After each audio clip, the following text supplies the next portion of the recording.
Good evening, everyone. Today we are going to discuss conductance of electrolytic solutions. ये concept बहुत ही important है from board examination point of view और बहुत कुछ इसमें आपको नया सीखने को मिलेगा. It is quite relatable with the conductance which you have learnt in physics. थोड़ा बहुत. So before we actually dive into this concept, let us first understand or recall few basic things related to conductance. मैं यहाँ पे शुरुआत करूँगा पहले resistance से. बोलिए, what is meant by resistance? Every conductor has a property to oppose the flow of charges through it, right? That is called resistance. And the electrical resistance is denoted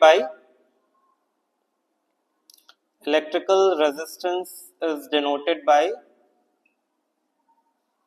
symbol R, and it is rho L by A. Right? यही होता है ना? The inverse of this resistance is called conductance. इसी resistance के inverse को हम conductance कहते हैं. Inverse of resistance is called conductance, and the symbol of conductance is G. Conductance की symbol क्या है? G. इसका मतलब ये हुआ G is equal to 1 by R, right? Now I am substituting the value of R here. तो अगर R का वैल्यू यहाँ सब्स्टिट्यूट करूंगा, it is rho L by A. This becomes G is kappa into A by L, जिसमें kappa क्या है? Kappa is inverse of resistivity.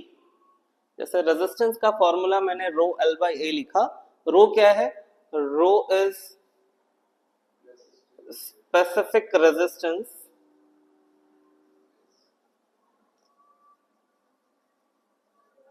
और resistivity.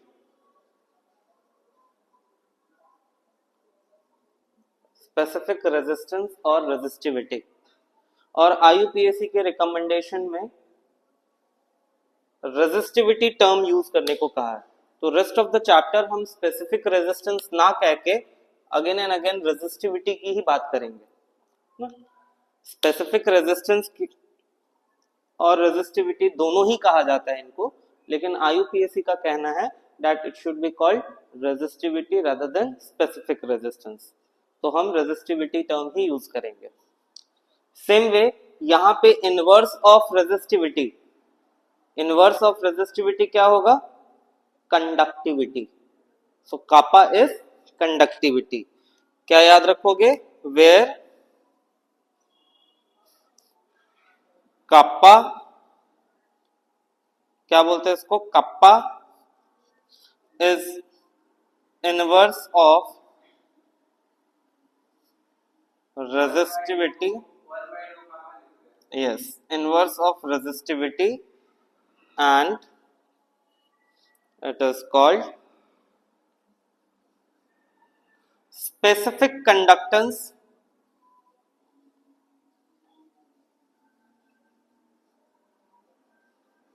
or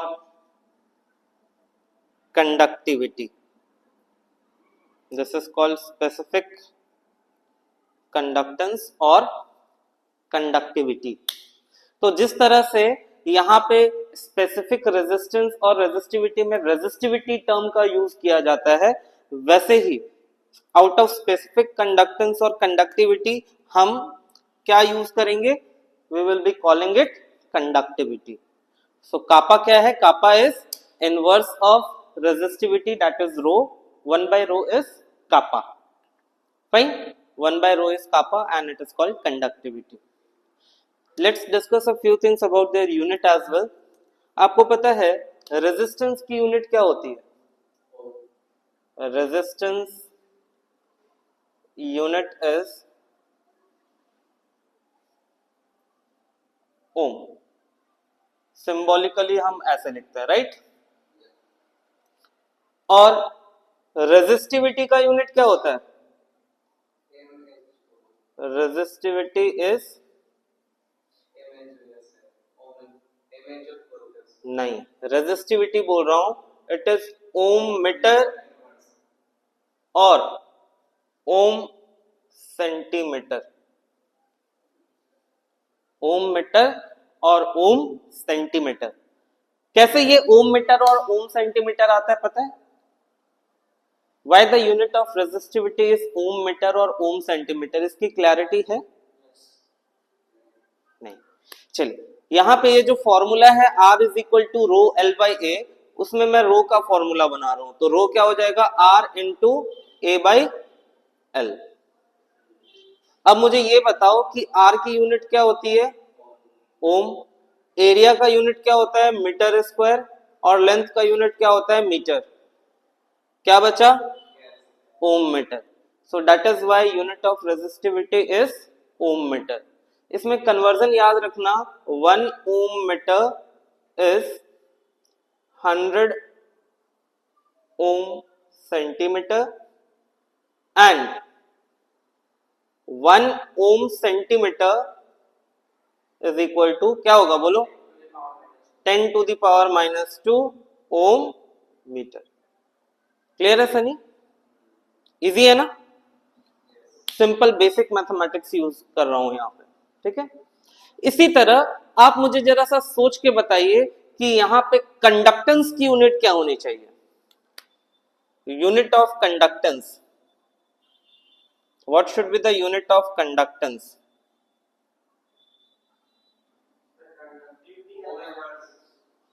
ohm inverse. Unit of this is ohm inverse, जिसको हम ऐसे भी लिखते हैं या इसको हम MHO मो भी लिखते हैं, but we also write it as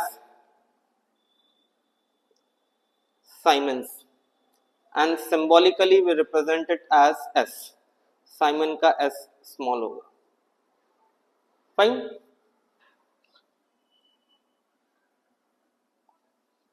so conductance की यूनिट हम क्या लिखते हैं? Simons.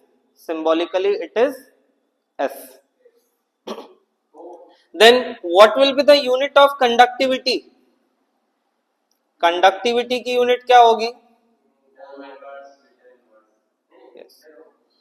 Conductivity unit is ohm inverse metre inverse.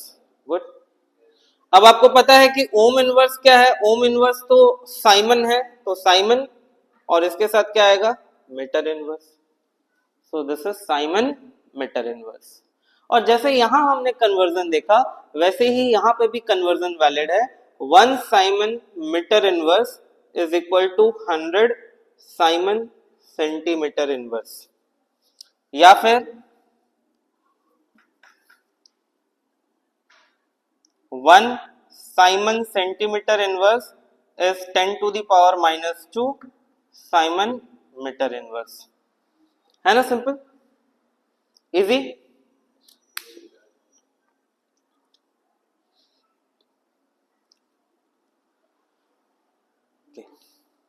So this is just the recapitulation of what you must have learned in your lower grades. हो सकता है ये resistance वाला पूरा पार्ट तो आपने फिजिक्स में 10th स्टैंडर्ड में पढ़ा हुआ है, और हो सकता है कि कंडक्टेंस वाला पार्ट भी जो है आपने फिजिक्स में 12th में पढ़ा हो, है ना? ये इसका भी पार्ट पढ़ा होगा और ये कंडक्टेंस का भी जरूर पढ़ा होगा, है ना? इनफैक्ट ये यूनिट भी आपके लिए नया नहीं है।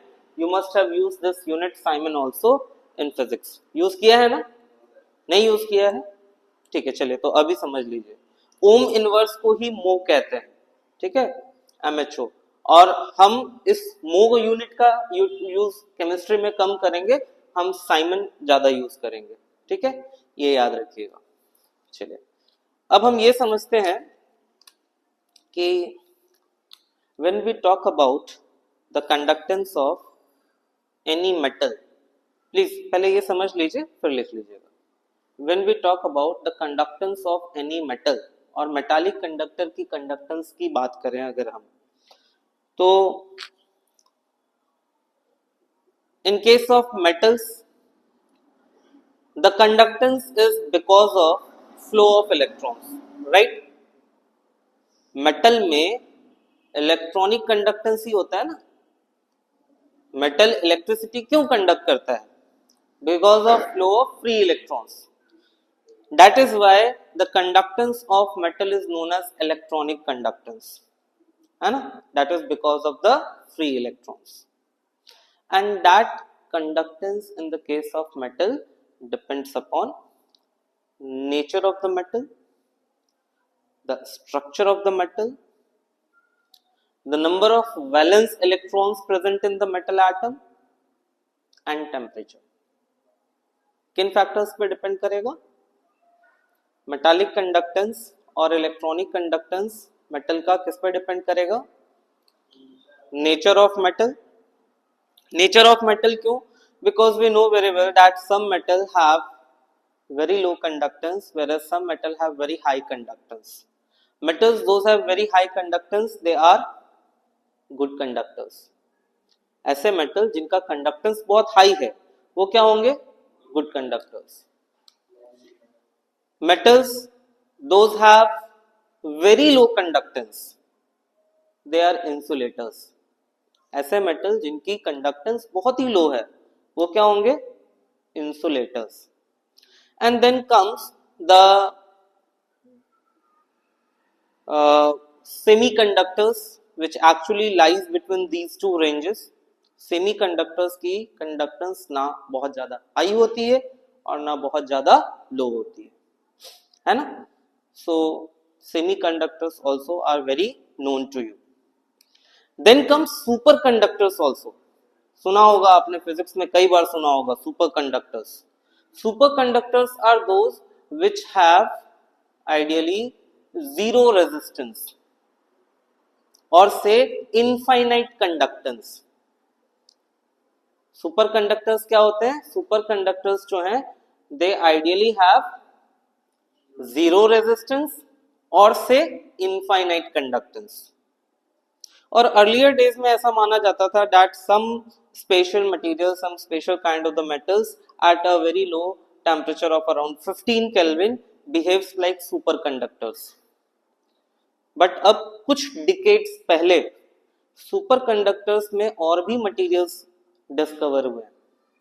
It has been found that many of the ceramics when mixed with metal oxides behaves like superconductors. So the combination of ceramics and metal oxides can also result into the formation of superconductors. But right now we are not interested into the example of superconductors.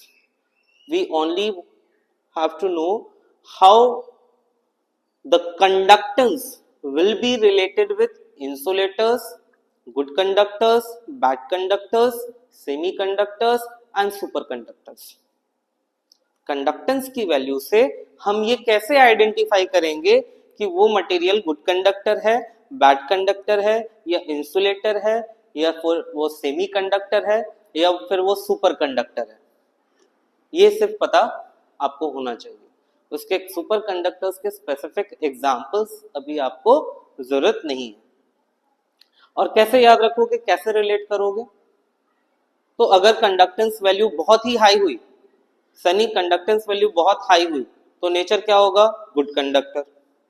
अगर conductance value बहुत लो भी नहीं है, बहुत high भी नहीं है तो सेमी कंडक्टर्स, और you can say simply it is just in between good conductor and insulators. ठीक है। And if the conductance is ideally infinite, अगर कंडक्टेंस इनफाइनाइट है तो सुपर कंडक्टर्स। ठीक है, याद रहेगा। तो मैं यहां पे एक छोटा सा पॉइंट लिख दे रहा हूं। हाँ, just a minute.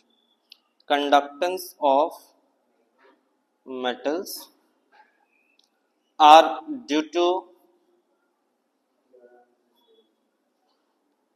flow of free electrons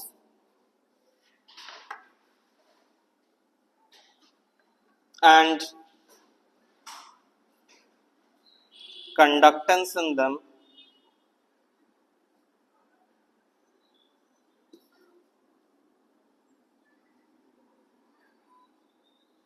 is known as metallic conductance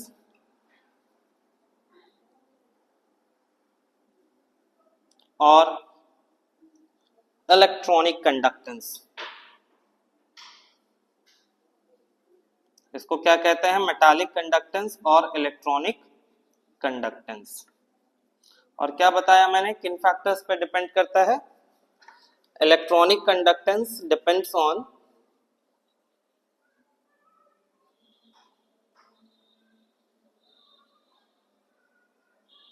electronic conductance depends on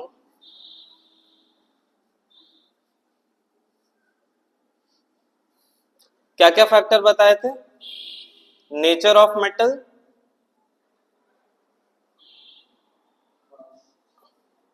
and its structure,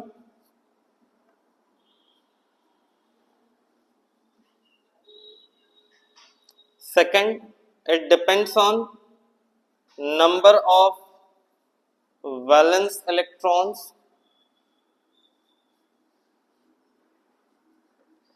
in metal atoms। और क्या बताया था? प्रथम टेम्परेचर। ठीक है। Tell me how this metallic conductance is dependent upon the temperature. पता है आपको?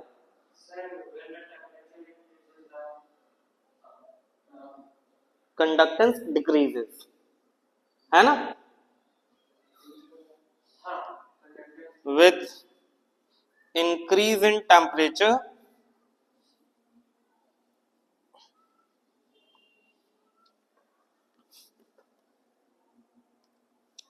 metallic conductance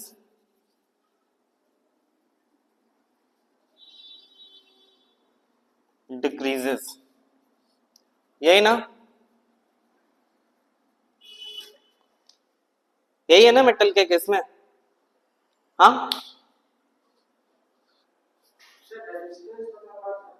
रेजिस्टेंस बढ़ जाता है। 10th स्टैंडर्ड में पढ़ा हुआ फिजिक्स का कॉन्सेप्ट है ये।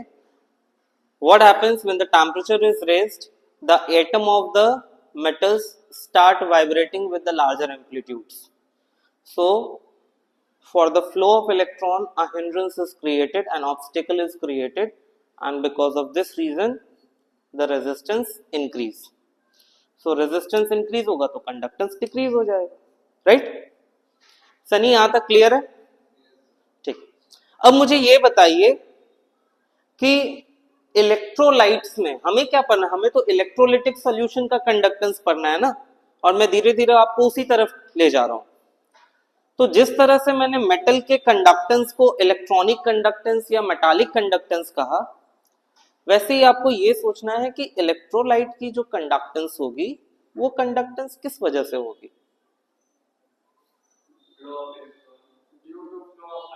Due to flow of ions, due to movement of ions. देखिए अभी तक आपने पढ़ा है that pure water is a bad conductor of electricity, पढ़ा है ना? Pure water is a bad conductor of electricity. But अगर हम पूरी साइंटिफिकली कॉन्सेप्ट्स यूज करें, so even in the pure water, in the distilled water, in completely the water which are available in the chemistry lab, there also we have some concentration of hydrogen ion present। और आपको पता है, आपने 11th standard में पढ़ा है कि वो कंसंट्रेशन क्या है? The concentration of hydrogen ion in the pure water is 10 to the power minus 7 molar। Pure water में हाइड्रोजन आयन की कंसंट्रेशन क्या होती है? 10 to the power minus 7 molar। And when any electrolyte is added, जैसे suppose मैंने sodium chloride का addition किया, NaCl is added, क्या होगा? it will be furnishing more ions into it, और ज्यादा आयंस प्रोड्यूस करेगा उसमें, तो आयंस बढ़ेंगे तो कंडक्टेंस भी बढ़ जाएगी, right? It means that in case of electrolyte solutions the ions are the carrier of the charge. Charge किस फॉर्म में फ्लो होता है? It flows in the form of ions, and that is why the conductance in case of electrolyte will be called, क्या बोलना चाहिए? Electrolytic conductance. और क्या बोलना चाहिए? आयन की वजह से तो क्या बोलेंगे? Ionic conductance. Very good. So in case of electrolyte it will be called electrolytic conductance और आयोनिक कंडक्टेंस। ठीक है, यहाँ पे जगह कम है, just a minute, I need to erase it, just pause this and then I will erase. Yes, so what I said, in case of an electrolyte solution the conductance is due to, please जरा मेरे questions का answer भी देते जाइए आप लोग। The conductance is because of flow of ions, the movement of ions, and that is why this is called ionic conductance, or you can also call it electrolytic conductance. So in electrolytes or in electrolytic solution,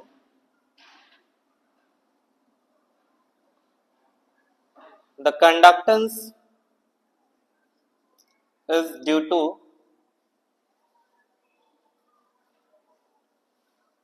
movement of ions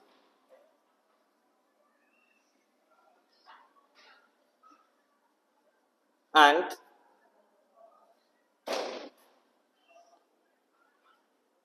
it is called electrolytic conductance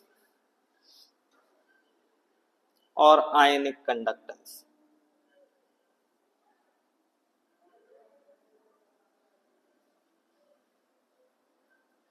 electrolytic conductance और ionic conductance, है ना? बहुत simple. अब देखो, जैसे मैंने देखा कि जैसे मैंने बताया कि मेटल के केस में इलेक्ट्रॉनिक कंडक्टेंस और मेटालिक कंडक्टेंस कुछ फैक्टर्स पर डिपेंडेंट है, जो क्या क्या था? Nature of metal and the structure, number of valence electrons in metal atoms, और तीसरा टेम्परेचर। इसी तरह here also the ionic conductance depend on some factors. तो किन फैक्टर्स पे डिपेंडेंट है देखते हैं। आयोनिक कंडक्टेंस डिपेंड्स ऑन, सबसे पहले तो आयोनिक कंडक्टेंस डिपेंड करता है on nature of electrolyte added,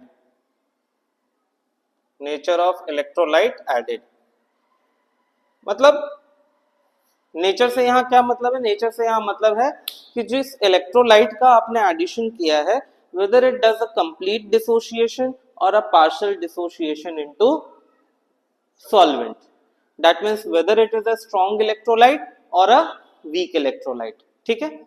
दूसरा,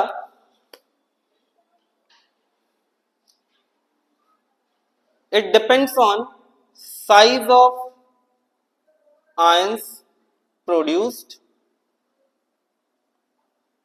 and their solvation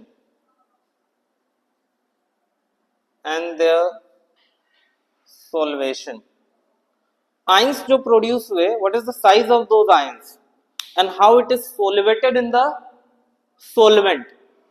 Solvated समझते हो ना? Solvated का मतलब हुआ how it gets surrounded by the solvent molecules.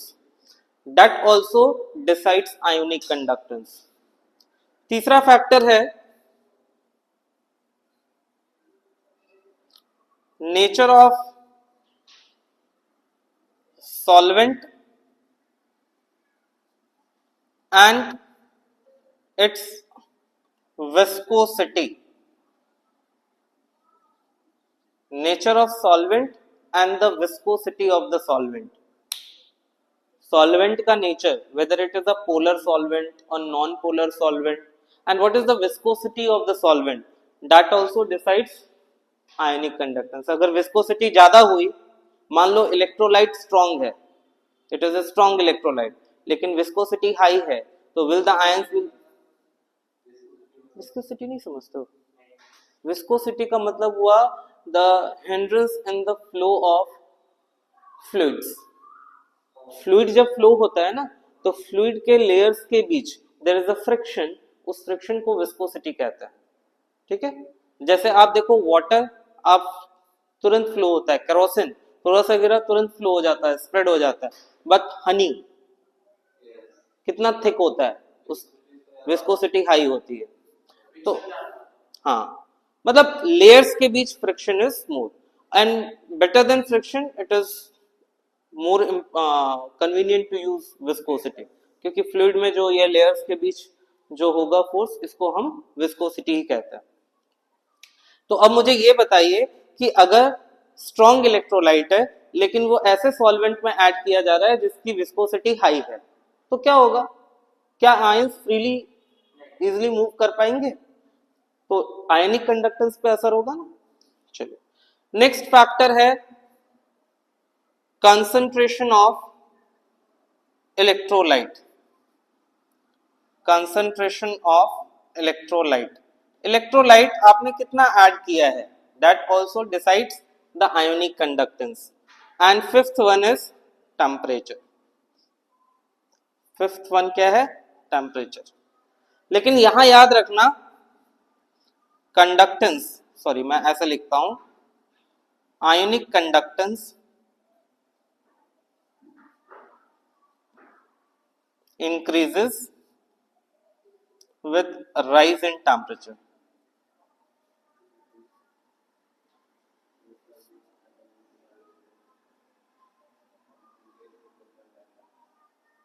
प्रथम क्लियर है? ऐसा क्यों होगा? Because with the rise in temperature more and more ions will be furnished into the solution, so ionic conductance will increase. देखो बहुत सारे फैक्टर्स हैं. Temperature बढ़ने से विस्कोसिटी कम हो जाती है, टेम्परेचर बढ़ने से आयंस की काइनेटिक एनर्जी बढ़ जाएगी, है ना, मूवमेंट फास्टर होगा, so that will all add into the increase in ionic conductance. ठीक है, चलिए.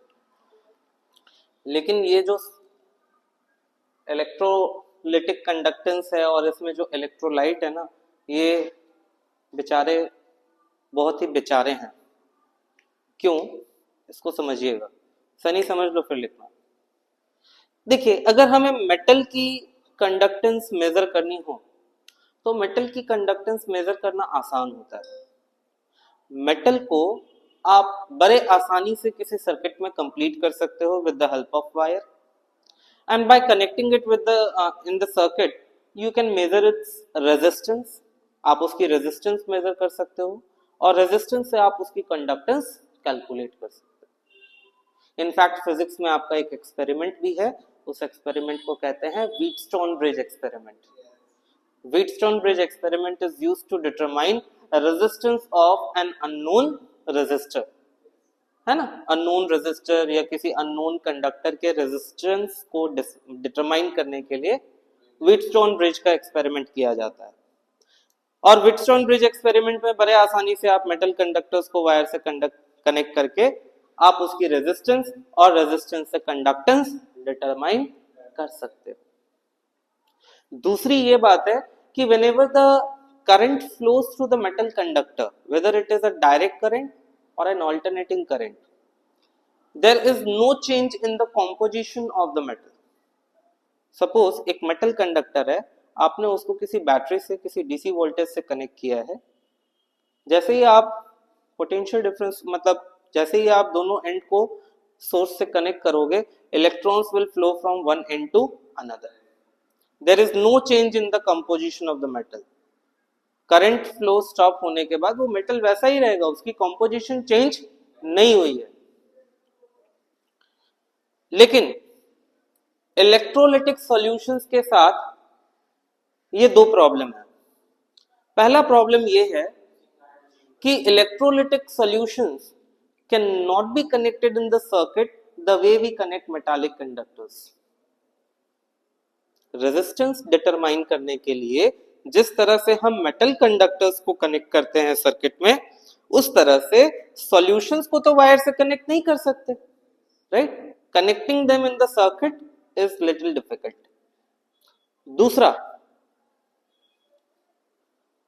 when DC current is passed through the metal conductor, the composition remains unchanged. लेकिन वही डायरेक्ट करंट अगर इलेक्ट्रोलिटिक सॉल्यूशन से पास किया जाए, the composition change, electrolysis phenomenon हो जाता है वहां पे।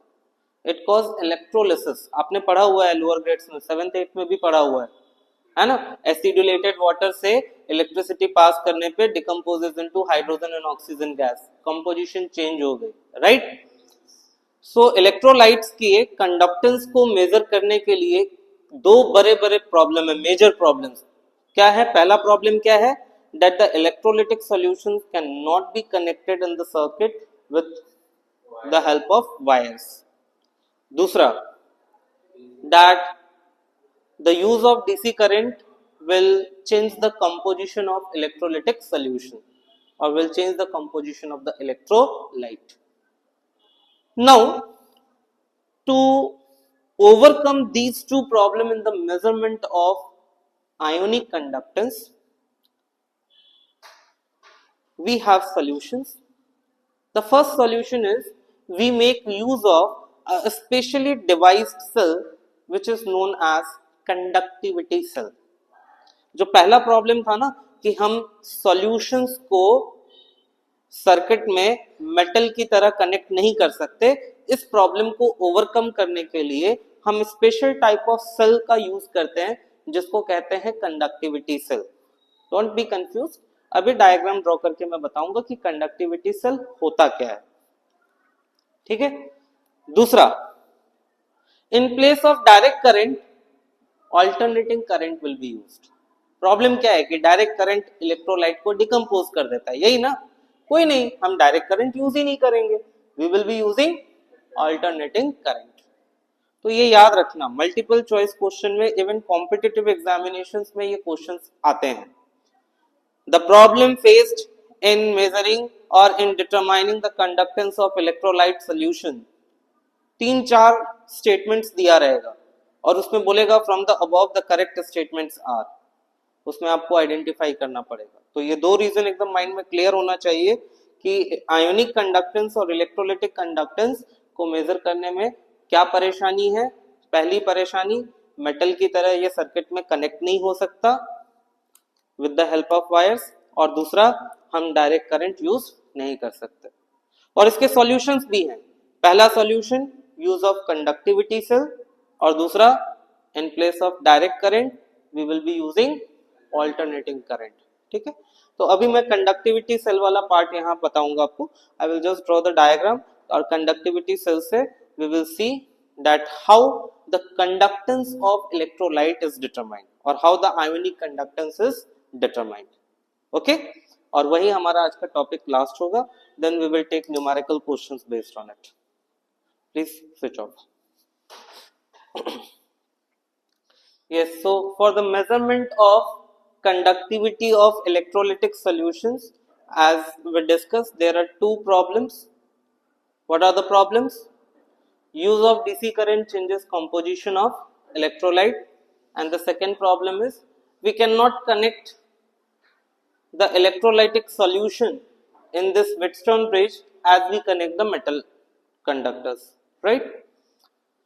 तो सॉल्यूशंस क्या है? इन place of DC current, use of alternating current. देखो यहाँ पे मैंने ऐसे ऑसिलेटर ड्रॉ किया, मतलब ये अल्टरनेटिंग करंट के लिए, एसी करंट के लिए ड्रॉ किया है। और दूसरा, we will be making use of conductivity cell. Conductivity cell यहाँ पे मैं प्रेजेंट करके रखा हूँ। It is a glass tube where we have electrodes embedded inside. These are platinized platinum electrodes which are separated by a distance L and they have a cross section area A. Distance of separation of electrode कितना है? L and area of cross section कितना है? A. Now Let us use this formula once again. Conductance is equal to conductivity multiplied by A upon L. यहां किसी भी specific conductivity cell के लिए देखिए, कंडक्टिविटी सेल अलग अलग टाइप के आते हैं आपके एनसीईआरटी में। जब आप रेफर करोगे, देयर आर 2 डिफरेंट डायग्राम्स और 2 different types of conductivity cell are shown there. तो कंडक्टिविटी सेल में किसी स्पेसिफिक कंडक्टिविटी सेल के लिए इसके L एंड A का रेशियो कांस्टेंट होता है, और इस रेशियो को हम क्या कहते हैं? Cell constant, which is presented as G asterisk. So we will be using this formula to derive some important relationship. सबसे पहले मैं ये जो G है ना, इसको लिख रहा हूं 1 by R. I am writing it as 1 by R. चलेगा? And then it is equal to kappa. Kappa क्या है? Conductivity. And divided by G asterisk, that is cell constant. So from here we get the formula. What is the formula here? क्या formula मिल रहा है? बोलिए। Cell constant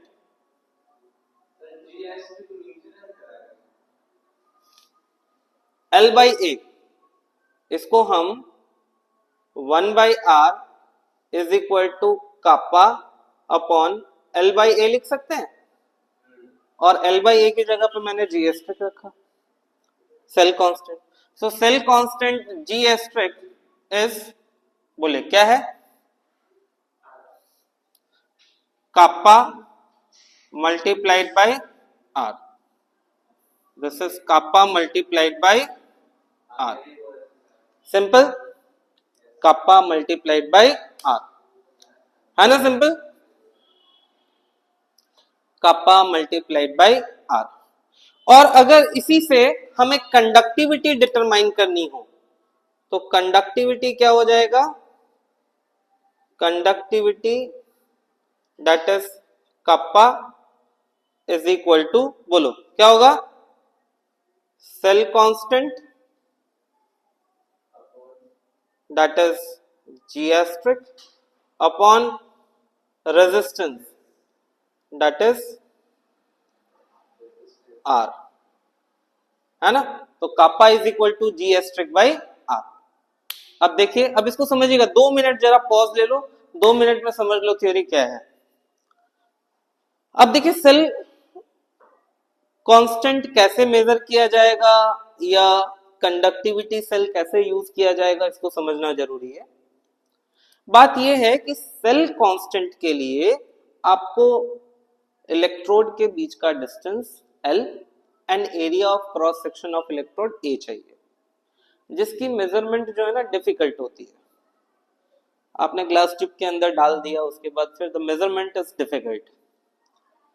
so that is why instead of measuring, or instead of determining cell constant from this L and A, the cell constant is determined using conductivity of a solution, or using an electrolytic solution whose conductivity is already known to us. सबसे पहले हम किसी ऐसे solution का use करते हैं जिसकी conductivity हमें पहले से पता हो, और मोस्टली इसमें पोटेशियम क्लोराइड सॉल्यूशन का यूज किया जाता है। क्या यूज करते हैं? Potassium chloride solution. तो सनी हम क्या करेंगे? पोटेशियम क्लोराइड सॉल्यूशन यहां फिल कर देंगे, ठीक है? और पोटेशियम क्लोराइड सॉल्यूशन फिल करने के बाद now this will be connected here, ठीक है? यहां कनेक्ट कर देंगे कनेक्टिंग वायर के हेल्प से इसको, कंडक्टिविटी सेल को। और उसके बाद हम ये विटस्टन ब्रिज एक्सपेरिमेंट करेंगे। Under the balanced state you know that the ratio R2 upon R1 is equal to R4 upon R3, ऐसा ही होता है ना, फिजिक्स में पढ़ा हुआ है। तो इससे रेजिस्टेंस R2 क्या मिलेगा? R1 R4 अपॉन R3, यही मिलेगा ना? तो इस तरह से व्हीटस्टोन ब्रिज एक्सपेरिमेंट से आप क्या डिटरमाइन कर लोगे, आप डिटरमाइन कर लोगे resistance of KCl solution which was filled in conductivity cell, है ना। R2 रेजिस्टेंस है, resistance of conductivity cell along with electrolyte। हाँ हाँ R2, ठीक है। हाँ R1 R3 R4 तो सब फिक्स।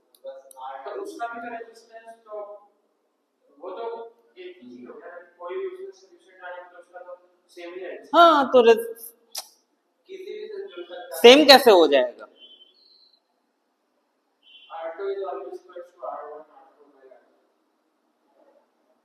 पर बैलेंस्ड स्टेट में ना, जब आप बैलेंस्ड करोगे ये एक्चुअली ऐसा वेरिएबल ये रहेगा, सॉरी ये ऐसा वेरिएबल रहेगा, एक चेंज होता रहता है। हाँ हाँ यस, ठीक है। तो बैलेंस्ड स्टेट में आप यहां से आप रेजिस्टेंस कैलकुलेट करोगे, ये रेजिस्टेंस किसका आया, पोटेशियम क्लोराइड सॉल्यूशन का आया, जिसको हमने कंडक्टिविटी सेल में फिल किया था। अब उस रेजिस्टेंस की वैल्यू यूज करोगे आप, कंडक्टिविटी पहले से मालूम थी, मैंने बोला कि कंडक्टिविटी नोन वाली सॉल्यूशन ही लेनी है, तो कंडक्टिविटी नोन था, रेजिस्टेंस व्हीटस्टोन ब्रिज एक्सपेरिमेंट से डिटरमाइन किया, यूज किया, क्या मिल गया, सेल कांस्टेंट। अब इस कंडक्टिविटी सेल का सेल कांस्टेंट मिल गया, आपको पता है कि ये कांस्टेंट है, ये तो चेंज होने वाला नहीं है, तो सेल कांस्टेंट आपने डिटरमाइन कर लिया। आप उस सॉल्यूशन को निकालो, फेंको, कंडक्टिविटी सेल को वॉश करो, and now whatever solution you want to take to determine its conductivity, fill that solution into it. जैसे सपोज मान लो आपको एसिटिक एसिड की कंडक्टिविटी डिटरमाइन करनी है, तो क्या करेंगे, एसिटिक एसिड इसमें फिल कर देंगे, वापस से इसको यहां कनेक्ट करेंगे, वापस से रेजिस्टेंस R2 डिटरमाइन कर लेंगे, वो क्या मिला, resistance of that electrolyte solution, और उसके बाद we will be using this formula, conductivity kappa is equal to cell constant, cell constant तो कैलकुलेट कर लिया ना हमने, डिवाइडेड बाय रेजिस्टेंस, है ना इजी। बोलो प्रथम।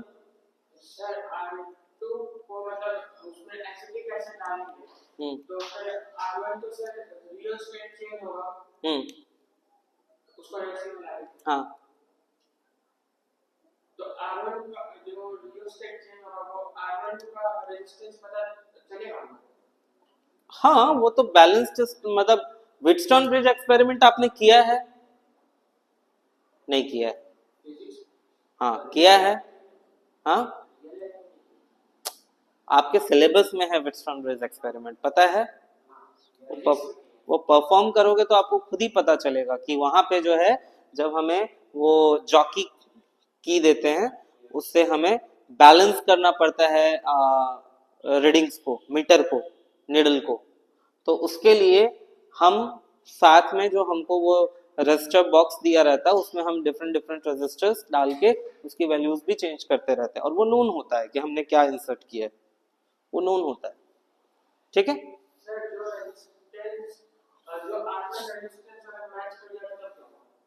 R1 रेजिस्टेंस उस रेशियो को मैच कर देगा, R2 by R1 R4 by R3 ratio को, तो फिर जो है ना, कभी भी वो डिटेक्टर पे मतलब आएगा ही नहीं, मतलब डिफ्लेक्शन जीरो होगा ही नहीं। ये रेशियो हमेशा इक्वल होता है, हाँ हाँ, जिसके बाद वो R2 सेटिस्फाई कर गया, R2 by R1 equals to R4 by R1, हाँ तो पता कैसे चलेगा कि ये R1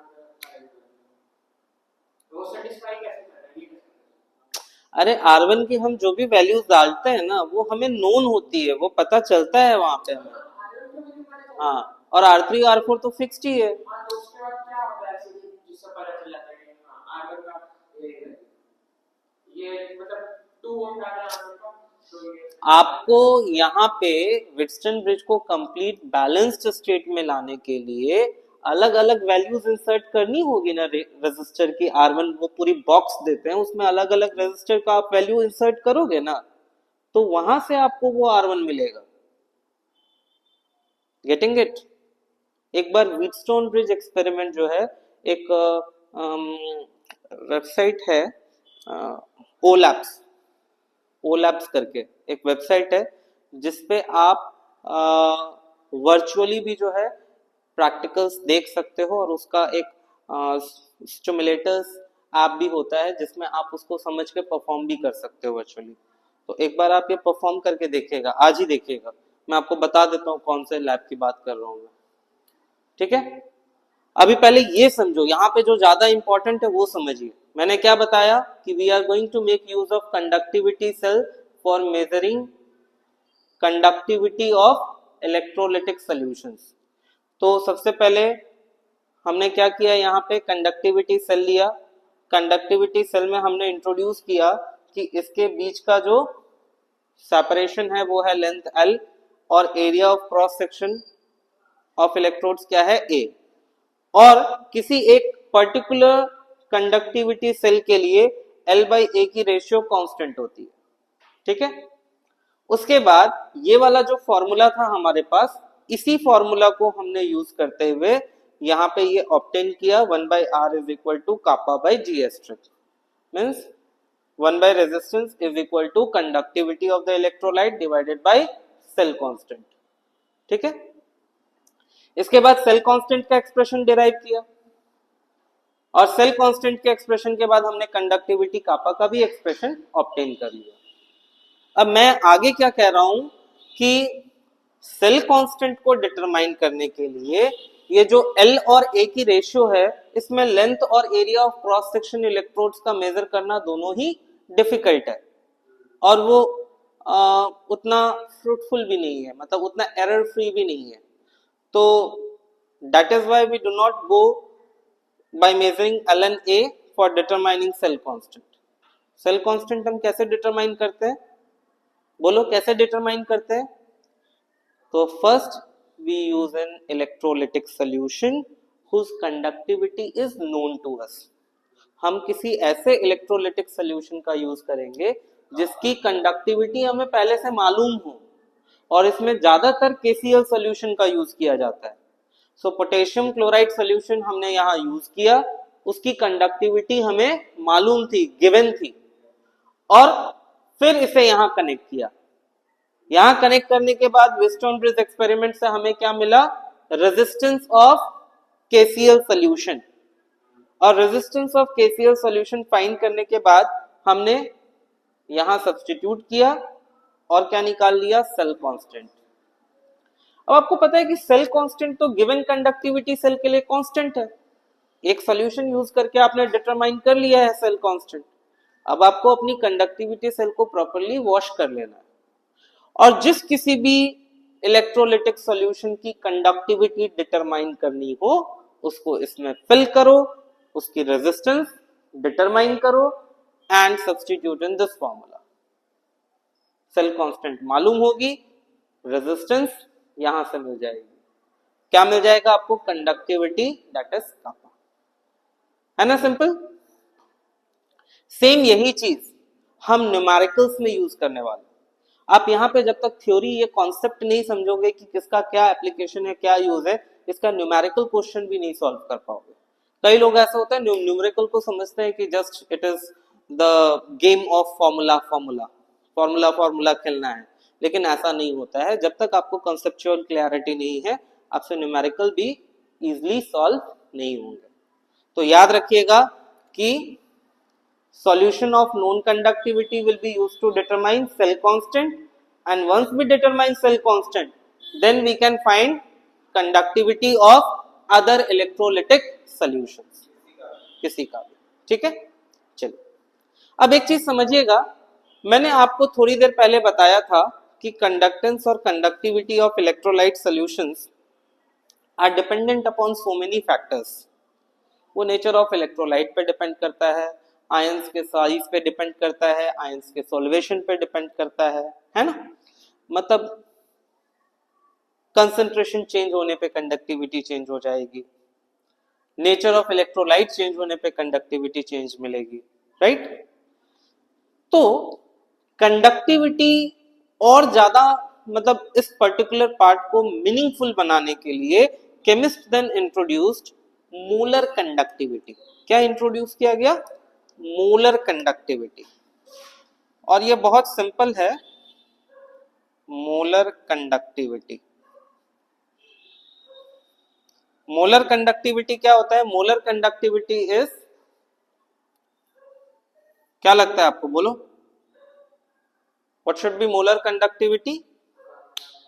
The conductivity of an electrolytic solution having 1 mole of electrolyte present in it. Conductivity of an electrolytic solution having 1 mole of electrolyte present in it is called molar conductivity. Conductivity of an electrolytic solution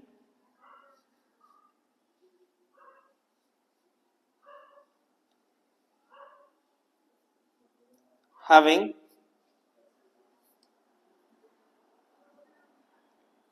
1 mole of electrolyte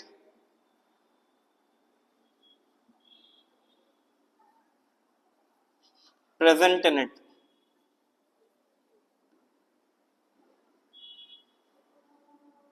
That is called molar conductivity.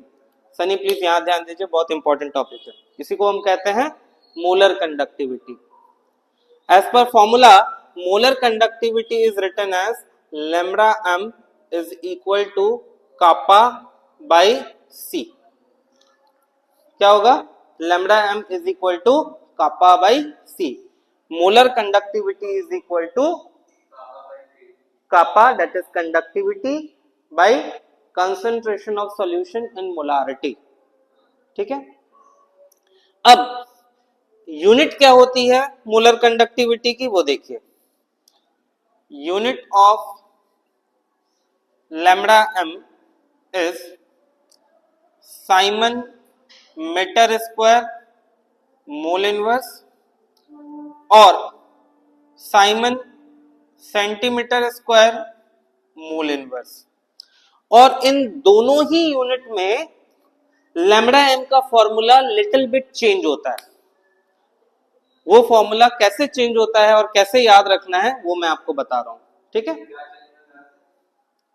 Lambda M का ये जो formula मैंने लिखा ना, कापा by सी, ये तो mathematical statement से लिख दिया मैंने, है ना। लेकिन इसकी ये दो यूनिट है, siemens metre square mole inverse और siemens centimetre square mole inverse. इन दोनों ही यूनिट के लिए मोलर कंडक्टिविटी की ये फॉर्मूला थोड़ी डिफरेंट होती है, चेंज होती है।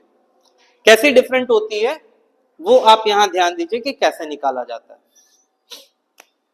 देखिए, मोलर कंडक्टिविटी लैम्बडा एम, इसकी यूनिट मैं रख रहा हूं siemens metre square mole inverse. मैं इस यूनिट में ऑब्टेन करना चाहता हूं, तो इस यूनिट में ऑब्टेन करने के लिए मुझे कापा की यूनिट क्या रखनी होगी, बोलो, साइमन मीटर इनवर्स। और कंसंट्रेशन सी, कंसंट्रेशन सी की यूनिट क्या होती है, मोल पर लीटर, है ना। पर आप ये देखो कि इसके इस यूनिट में कहीं भी लीटर तो आ नहीं रहा है।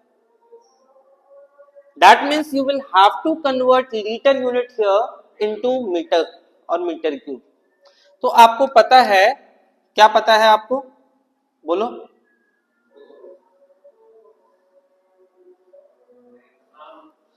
आपको पता है 1 liter is, you know that there is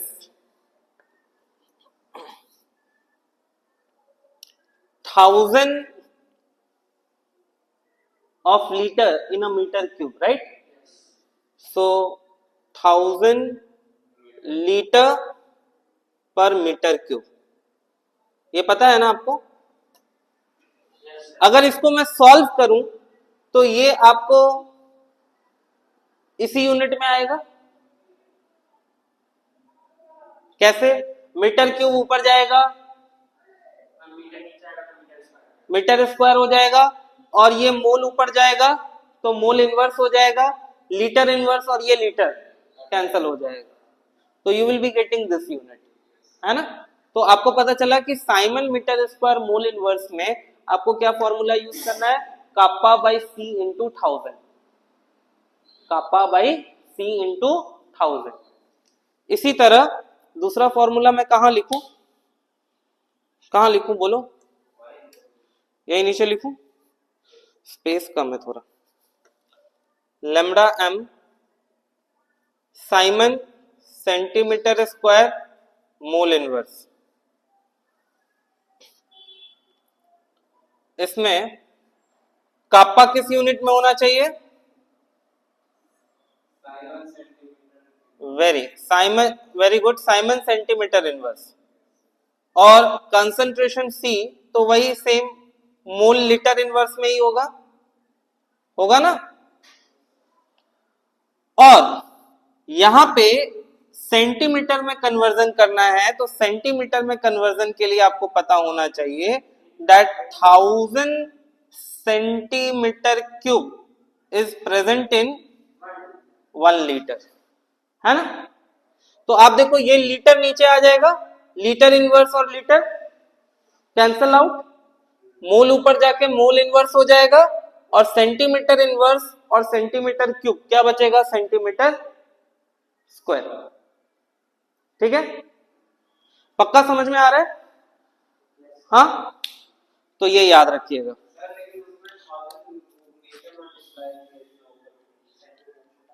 वही तो डिफरेंस है, आपको न्यूमेरिकल क्वेश्चन में ये दो डिफरेंट फॉर्मूला का यूज आएगा, और कहां पे कौन सा फॉर्मूला यूज करना है वो किस पे डिपेंड करेगा, वो डिपेंड करेगा कि कंडक्टिविटी किस यूनिट में दी हुई है।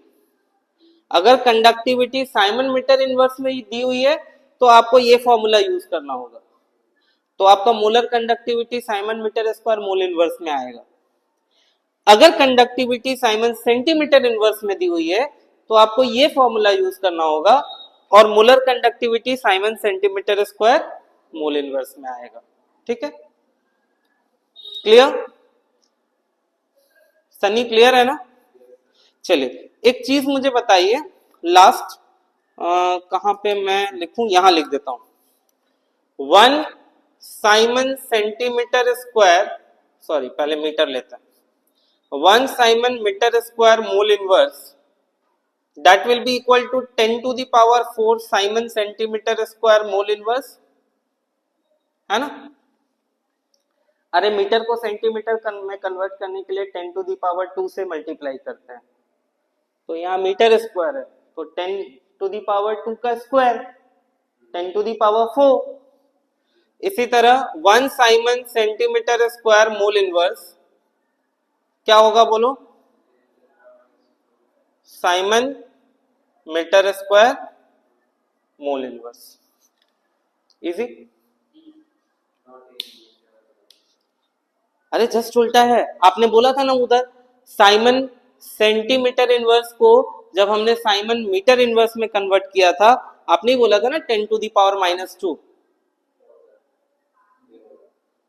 अच्छा, जिसने भी बोला था, सेंटीमीटर को मीटर में कन्वर्ट करने के लिए क्या करते हैं, 100 से डिवाइड करते हैं।